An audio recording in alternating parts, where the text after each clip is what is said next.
အန်တရယ်ရှိတဲ့ပောက်ကွယ်လက်နက်ပစ္စည်းတွေကဘလို့အသွင်သဏ္ဍာန်တွေရှိပါသလဲ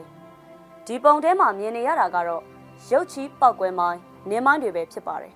တထုဒါမှမဟုတ်ပလတ်စတစ်နဲ့လုပ်ထားတဲ့နင်းမိုင်းတွေကို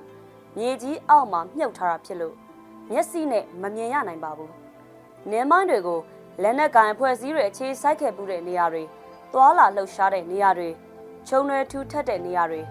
လမ်းဟောင်းတွေလမ်းဆောင်လမ်းကွာတွေလမ်းဘေးနေရာတွေတရားတွေရေအရင်မြစ်ရှိတဲ့စတဲ့နေရာတွေမှာထောင်ထားလေရှိပါတယ်အစထွက်လူသက်မြင်းမြုပ်မိုင်းတွေကိုစက်ကြည့်ကြရအောင်ပါအခုမြင်ရတာကတော့တိုက်မိုင်းလို့ခေါ်တဲ့ဒုတ်ထောင်မိုင်းဒုတိယတစ်ခုကတော့ရှေးထွက်လူသက်မိုင်းနဲ့နောက်ဆုံးတစ်ခုကတော့ခုံပြန်ပောက်ကွဲမိုင်းတွေဖြစ်ပါတယ်အဲ့ဒီမိုင်းတွေကိုစစ်ရေးအရမဟာဗျူဟာကျတဲ့နေရာတွေတစ်ပင်အကွဲနဲ့တစ်ပင်အနီးတစ်ဝိုက်နေရာတွေမြက်ပင်ရှည်တွေနဲ့ခြုံရွယ်တွေကြားမှာထောင်ထားလေရှိပါတယ်အခုထပ်ပြီးတော့ရင်းဖြတ်မိုင်းအမျိုးအစားဖြစ်တဲ့မြေမြုပ်မိုင်းကိုကြည့်ကြရအောင်ပါအခုမြင်နေရတဲ့ပုံတွေကတော့ရင်းဖြတ်မိုင်းတွေဖြစ်ပါတယ်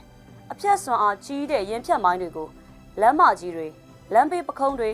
လူသွားလမ်းငယ်တွေမှာထောင်ထားလေရှိပါတယ်ဆက်ပြီးတော့ပြပြချင်တာကစစ်ပွဲတွေလေကြောင်းတိုက်ခိုက်မှုတွေပြစ်ခတ်မှုတွေဖြစ်ထားမှုတဲ့နေရာတွေမှာတွေ့ရတဲ့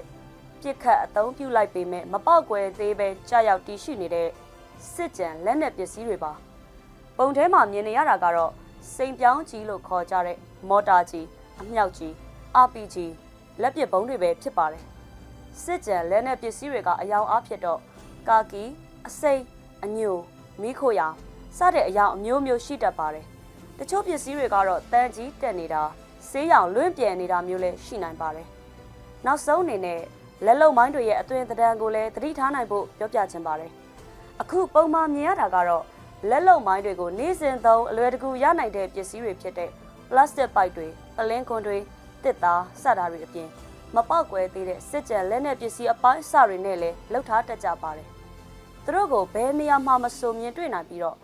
ပုံမှန်တွေ့နေမြင်နေကြအရာဝတ္ထုတွေနဲ့ဆင်တူနေတတ်ပါတယ်ရှင်